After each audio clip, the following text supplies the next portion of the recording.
You need to then establish if their spouse is free at the same time. This is in order to obviously bring both to the presentation.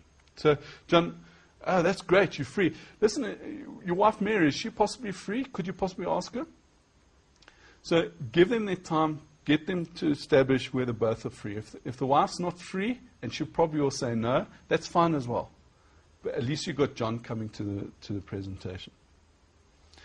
Once you've established that they're free, you then can roll into the actual invite. Because remember, at this point, they're now curious, why are you asking them all these questions? And that's good.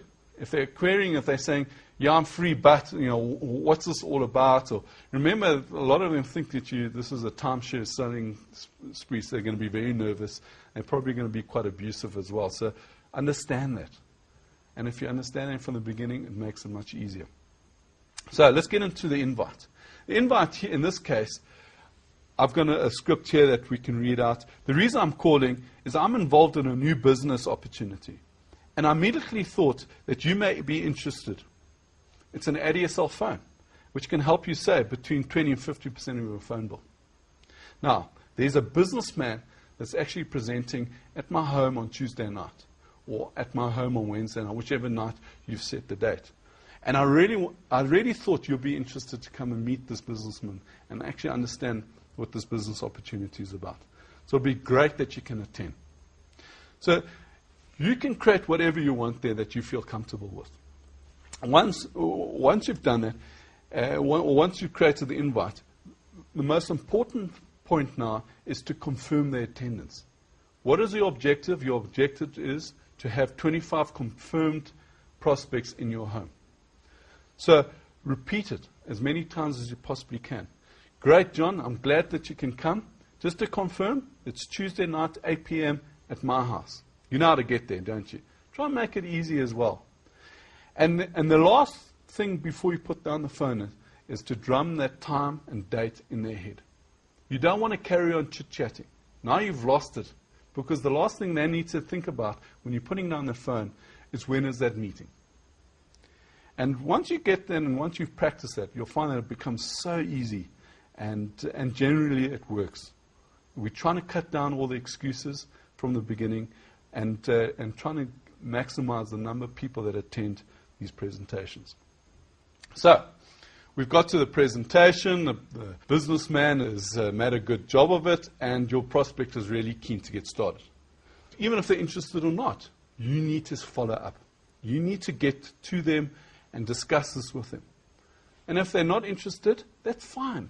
Make them feel relaxed.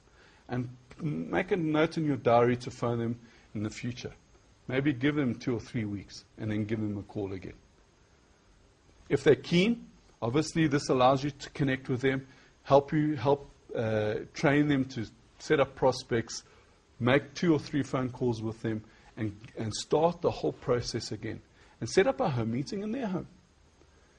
At the end of the day, if you really want to build a big group network, it's home meeting to home meeting to home meeting. 25, 25, 25 in a home. And the more you can put in a home, the quicker and bigger your business is going to grow. Edification. Now, I said this was quite a word in the beginning, and it is. And I feel is one of the most important when growing a network and business model. Edification is really what helps you develop culture in your business. What is your objective? And I'm talking about your objective. What is your dream? What is your goal? And I would say 99% of everyone's dream and goal is to retire. Now, if you want to retire, it means that you want to bring in an income that exceeds your expenses, but also you don't want to work again. Why work? Why? I'd rather be sitting on the beaches of Mauritius and beaches of the world than be active in a day-to-day pressurized business. So, how do you develop that culture so that you never have to work again is really what edification is all about. And edification essentially allows you to pass power onto people and also to receive power. Now, what I mean by power, it's not physical power or political power or anything like that. It's about respect, I would say, is probably a stronger word to maybe use in this case. And an example would be if, as I've written here, a dealer introduces a new prospect to you. Now, the dealer itself hasn't got power. You as a businessman or the presenter have in essence a power. And by passing that back onto the dealer, allows that new prospect to feel that they're part of a team. And that you do publicly.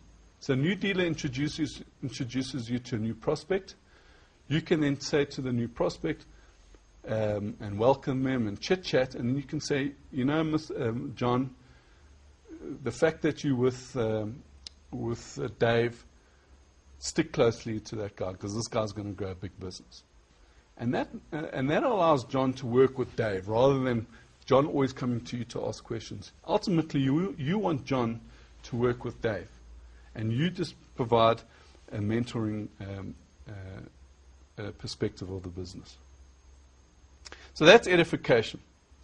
Building depth, again, is very important to give you that long-term stability income. Now, I'm not too sure if you understand network marketing or been involved in network marketing. But if essentially you have frontline dealers, those are dealers you've personally introduced to the business, and they link to you via computer. And those dealers are going to find dealers are going to be linked to them. And that's building depth. So you've got frontline, and then you're going to grow depth. Depth is going to give you stability. Frontline is going to give you profitability. And you want to find the right mixture of both. And that's really quite important. Focus on depth. Depth is extremely important. If you've got a hot dealer that's just signed up underneath you and you've done a home meeting in their home and they've got a couple of hot dealers, you're going to be working with them and building depth as far as possible. I would say don't even stop building depth until you're about 20 levels down.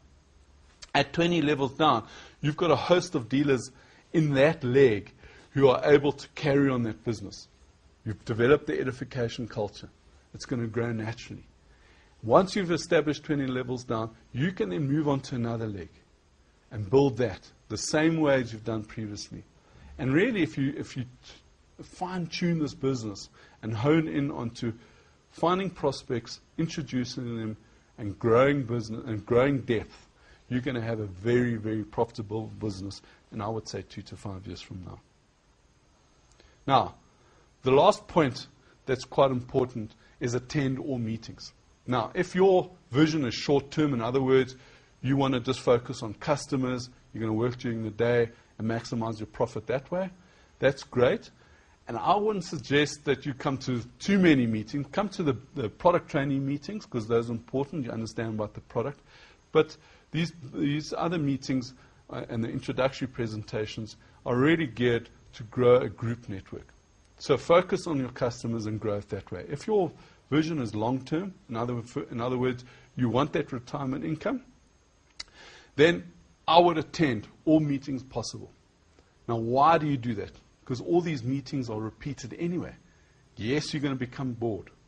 It's the same message put out all the time. But if you're active, you then become the leader in your organization. You're going to drive your business, and through that driving, you're going to grow and maximize your profitability and ultimately your retirement. So if your downline sees you coming to meetings, they're going to be excited because you're growing the business, you're active. They're going to bring people, they're going to come to meetings, and over time, you then can actually decide whether you want to attend that meeting or not.